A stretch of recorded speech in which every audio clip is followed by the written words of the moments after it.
I'm setting the intention to get better at talking about the things that I want to solve in my own life. I have been in a mode where I have been super focused on growth over the last few months. I have been not only experiencing a lot of growth in my own coaching program, but I've also been working for an organization where I am tasked with creating a lot of content, sourcing interviews, sourcing deals, and altogether it's put me in this mode of being really excited for what's to come. With that though comes a lot of uncertainty. And just like any other human, a lot of the time when I'm feeling that sense of uncertainty, I look to content platforms like YouTube or TikTok or even Instagram to find inspiration or solutions to whatever it is that I'm trying to solve in the moment right now. Now, of course, if you know about me, if you know about my content, I have historically made a ton of content about manifestation, right? About the law of attraction, really any kind of universal energy concepts that could help you utilize your mental faculties to solve the problems that are in your life right now. I'm pretty candid about this, but I'm just gonna go ahead and say it again. I find myself consistently pretty disappointed with the trending content in this manifestation type of community. Now, I personally think there is a handful of people that do give really good advice. However, from what I see, and again, this is just my experience personally, the people that are giving the really good advice are still talking about things in a relatively macro level, right? When they talk about visualizing, when they talk about imagining, there is this sense that it's still a relatively far off concept, right? If you want to fix your financial situation, you want to visualize yourself in the best case scenario, maybe 5-10 years down the road. Now, I do believe that the sensations, the feelings, the embodiment of the character that you get from doing practices like that is beneficial right here, right now. And if you understand this information at a deep level and you're good at putting it into practice, you can take that feeling, bring it back into your day-to-day and exist in that state, at least for a time. The problem, if you could call it a problem, is this still leaves things as a relatively etheric concept, right? You have to be an effective conscious controller to be able to take this feeling and really exist with it in your day-to-day after you exit the imaginal scenes. Ultimately, I find that number one, you're making people rely on this skill of consciously being able to hold that state as long as they can. But also, number two, you're kind of leaving manifestation, the law of attraction, up to this kind of, I believe it or I don't believe it state. You're kind of putting people into this position where they have to argue with themselves as to whether or not they accept this as being the way things are. From my perspective, as a person who has been practicing things like astral projection, conscious, meditation, even conscious manifestation for many, many years, and I've seen the results. I've proven it beyond a shadow of a doubt to myself that it really works. When you put people into this position, it's kind of like putting them up against the world when people didn't know if gravity was an actual physical law, or people didn't know if the earth was really round, or that the solar system really revolved around the sun and not actually revolved around the earth. The reality is that visualization as an effective tool for solving problems in your life is not something that you have to kind of cast to chance, right? You can actually see results right away, assuming that you know what to use it for. And so I want to give you some insight into using visualization as a tool that could potentially help you right now. And on top of that, if you understand how this works and you really put it into practice,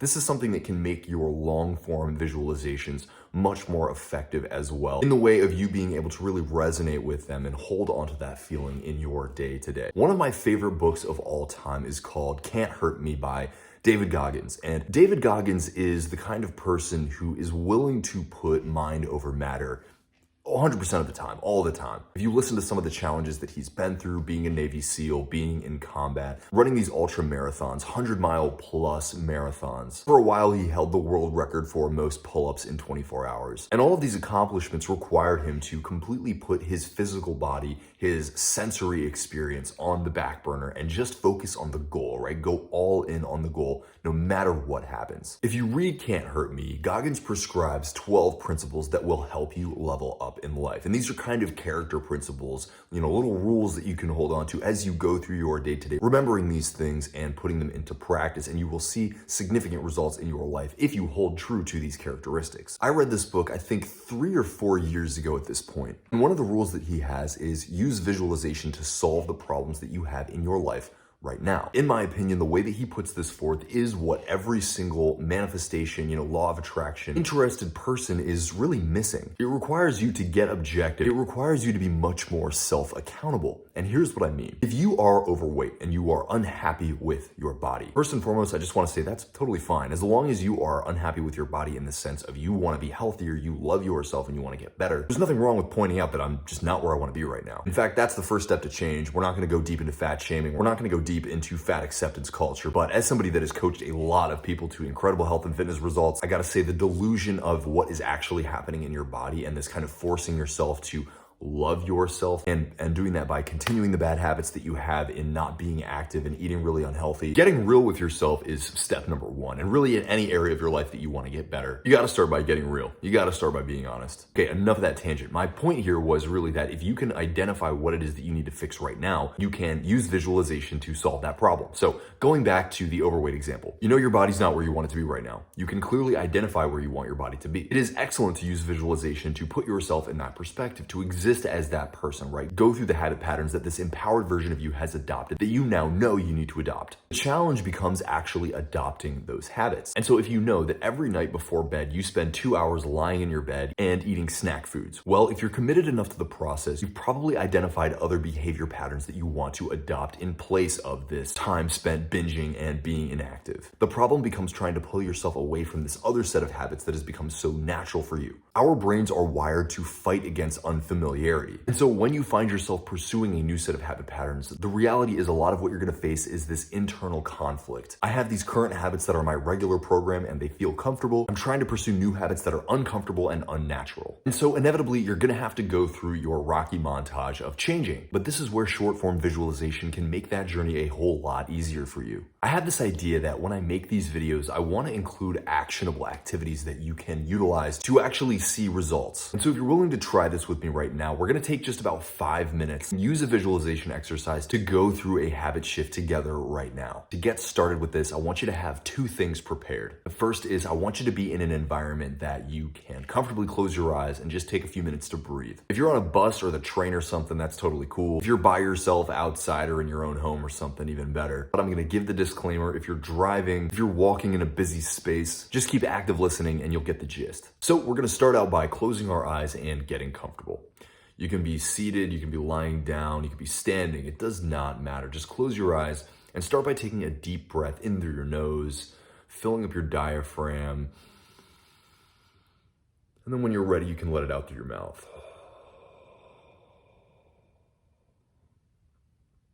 Now, the other thing that you want to have prepared for this exercise is an idea of a habit that you're trying to shift.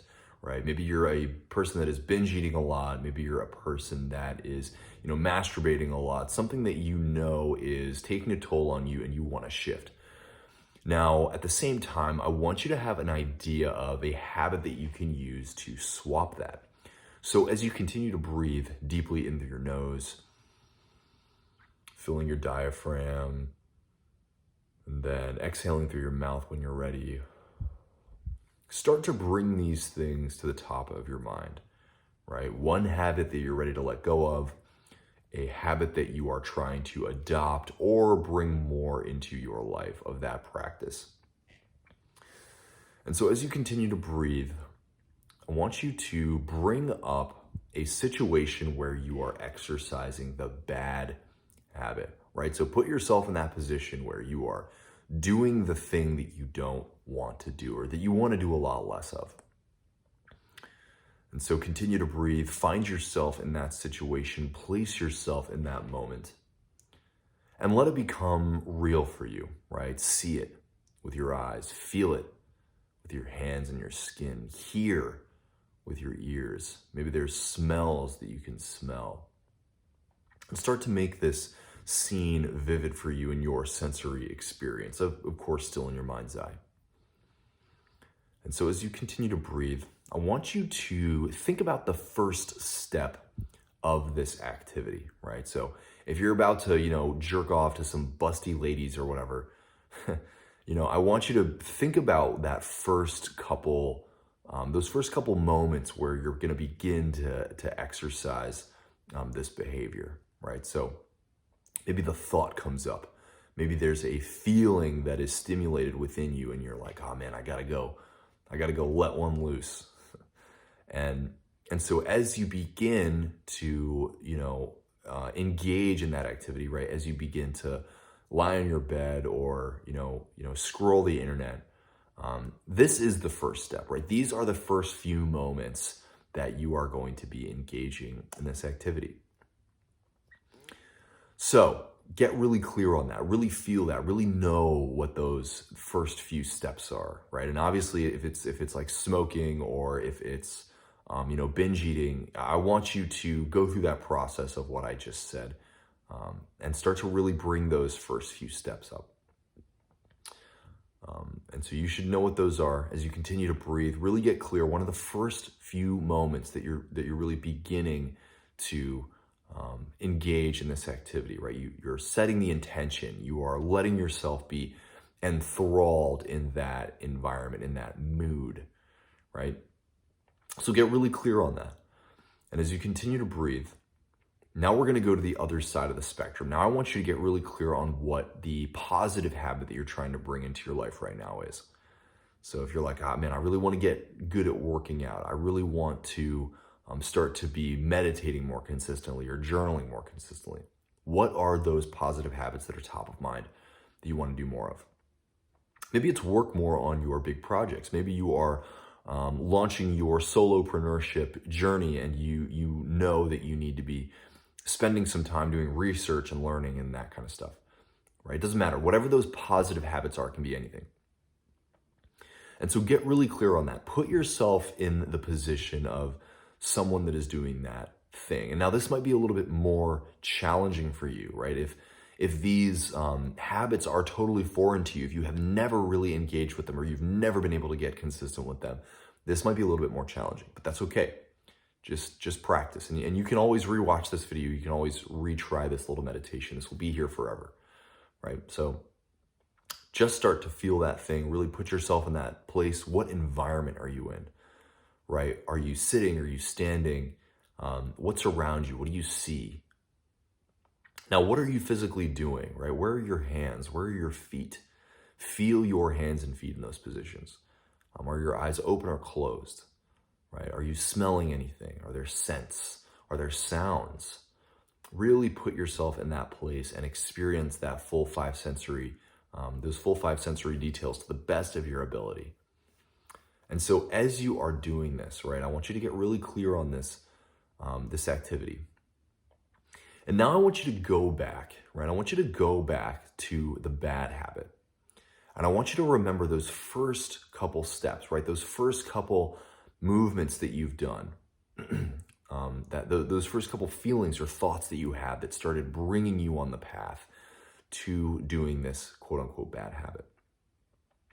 And now I want you, in your mind's eye, I want you to see if you can shift the narrative to be one of, I'm just going to give in and go down the path and do this thing. And see if you can consciously tell yourself, right? Consciously invite yourself to do the positive habit instead, right? So I have a 5-step pattern interrupt process that I use with my clients. And this is essentially what we're doing in a lot of ways, right? We're identifying what those first couple things are that are bringing us into the bad state of mind, the bad habits, whatever it is that we're labeling as undesirable. And then we're seeing if we can shift our trajectory, right? So can we, in the moment, right, feel ourselves going down this pathway of engaging with something that we don't want to engage with? And instead, bring ourselves onto a trajectory where we are executing the good habit. So if I'm about to go, watch porn or something, right? Instead, I'm inviting myself to say, you know what? I know that long term, I'm going to go down this path. I'm going to do this thing and I'm going to feel, unhappy with myself either immediately after or sometime after, or just on a macro level, knowing that this is what I'm using my time for. Instead, I know if I were to use the same time, if I were to, over time, be consistent doing this good habit, right? Maybe it's meditating. Excuse me. It's going to get my life is going to get a whole lot better, right? I'm going to be a whole lot more self-empowered, a lot more confident, a lot more trusting of myself. And so this is what I want to do. And so now I'm going to start to take the first few steps. So maybe it's shifting my environment. Maybe if I'm in my room, lying on my bed, I'm going to get up off my bed. I'm going to go into another room and I'm going to turn on, using the exact same apps, right? Using the exact same device. I'm going to turn on some meditation music. Maybe that's my first step, right? What is the first step of the good habit? And what do you have to do to shift yourself from the current trajectory of doing this, quote unquote bad habit into doing the habit that you want to do, right? Into doing the thing that you want to build into a skill and want to, experience more abundance of in your own life. So see yourself shifting, see yourself getting, leaving the environment, right? Leaving your room, leaving the smoking area, whatever it is, right? And going into a different area, if that's what you need to do, if that's what you can do, right? And now start to feel yourself executing the first few behaviors, right? Cracking open your notebook, putting your meditation cushion down, or just, crossing your legs and sitting down, whatever it is, shifting into your workout gear and, just starting to do those first few stretches, getting ready for an awesome workout. So really see yourself going down that path. Really see yourself, exercising these few habit shifts. And then go all in, right? Go all in. See yourself going through the steps, doing the good habit, right? Experiencing the feeling of being a self-empowered person who follows through and sticks to their word, right? Really see yourself doing these activities and smile, right? Feel the gratitude, feel the excitement of knowing that these are the steps, right? These are the frames of reality that you are going to go through as you become the truly self-empowered person that you want to become. So I'm going to give you just a couple more moments to breathe, really breathe deeply, and really feel into this experience of being a self-empowered individual.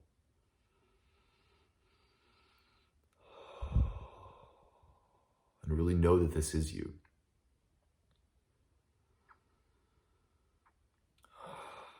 And I'm going to go ahead and open my eyes and come back and just remind you all, right, that as time goes on, as your life progresses, these are the practices that are really going to help you rocket launch yourself from the situation that you're in right now. Maybe it's not super desirable in these various areas of your life, to a place where you feel truly self-trusting, right? And so know that this is usually not something that happens overnight, right? There's typically not a monumental shift that's going to come from just doing this one time, but recognize that visualization is a tool, right? Visualization is not a life hack, right? Everything is a life hack for the people that are consistent and utilize it on a regular basis. But visualization is something that is incredibly powerful, but very few people can get it to work for themselves because they're using it on a macro level only, right? They have to constantly go through this inner battle of, do I trust that this works or not? And the reality is that it works 100% every single time, but you are constantly having to debate with the external world of, am I willing to keep the power within and watch as the power exercises on the external, or fight with myself within and then continue to have to use force on the external because I never truly lock down a sense of true belief in myself, right? True confidence in that I'm doing the right thing. And this is where, giving into your intuition, right? And using short form visualization to solve your problems, to see yourself solving your problems, and then trust your human intuition as it follows the path of becoming the person that you want to become. I see so many people, trying to use this force-based methodology of, all I have to do is visualize and then let go and then do nothing. And then your human sense of what it means to exist is desperate to act, is desperate to engage with reality. And you're kind of like forcing yourself to just, no, all I have to do is visualize and then do nothing else. Well, if we understand the concepts of power versus force, and I'll make more videos about this in the future because I think it's really, really important. You will find that a lot of the time, just super hardcore, only imagine kind of manifestation concepts are very limiting, right? Very limiting, and they trap you and really try to hold your human desires, your human intuition against you. And I'm here to tell you that if you look at the most successful people in the world, and especially the people that are really, truly successful in the areas that you want to be successful in, they are not holding themselves to some standard of, dogmatic living, right? They have to do things one way or the other. No, they're looking for solutions, right? And they're allowing themselves to experiment, to fall on their face, and then to optimize on those things to get better and better and better. So I want you guys to understand these concepts are incredibly powerful, right? And using them in a way that allows you to explore and to expand on what is within your being is infinitely valuable. And if you continuously go back to this kind of practice and use things in the short form, right, you will find that you're imagining all the time throughout the day. And as you continue to absorb more of these deep spiritual concepts, right, these books or writings or people that are truly knowledgeable in this stuff, it's all going to make a whole lot more sense to you as you put it into practice using something like this, like short form visualization. So I hope this video was helpful. If you guys have any comments, any questions, please drop them below. Hit that little notification bell, subscribe to my channel as I continue to put out content that I think is really going to serve you guys and that you guys tell me is serving you in return. So I also have a super light coaching schedule right now. So there's a link below. You can click it to learn more about exactly how that would work as we build a methodology together of taking your goals, taking your challenges, and then bridging that gap together. Without further ado, my friends, I hope this video was helpful. I will see you in the next one. Peace. Bye-bye.